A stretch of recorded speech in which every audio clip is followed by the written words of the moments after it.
Is it therefore your will that they should be so ordained? Yes. Will you uphold them in their ministry? We will. A deacon is called to serve the Church of God and to work with its members in caring for the poor, the needy, the sick, and all who are in trouble.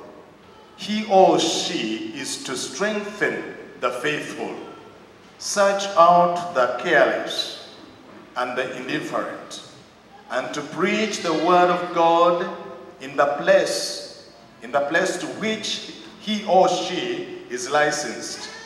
A deacon assists the priest under whom he or she serves in leading the worship of the people, especially in the administration of the Holy Communion. He or she may baptize when required to do so. It is his or her general duty to do such pastoral work as is to discover is a cameraman. Usually when they ask such a question, nobody is supposed to move.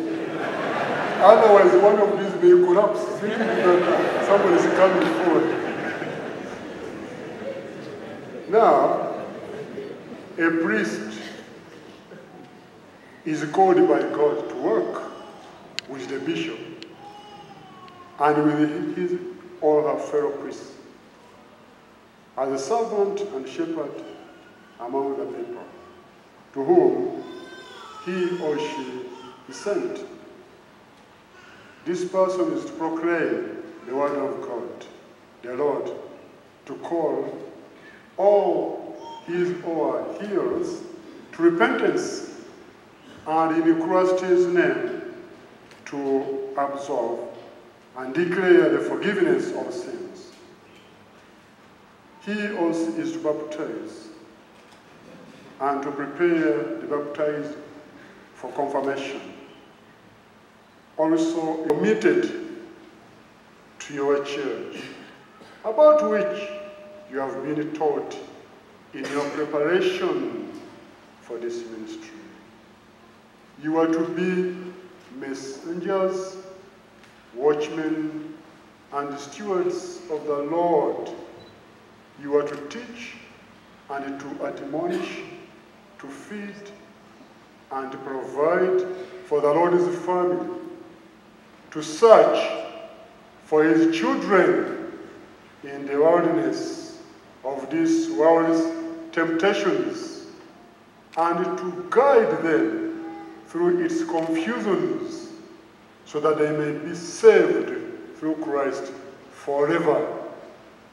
Dear ones, remember always with thanksgiving that the treasure now to be entrusted to you is Christ's own flock, bought through the shedding of his blood on the cross.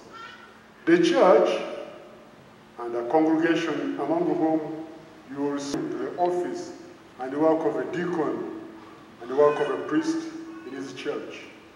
I believe that God has called me. Do you accept the Holy Scriptures as revealing all things necessary for eternal salvation through faith in Jesus Christ? I do so accept them.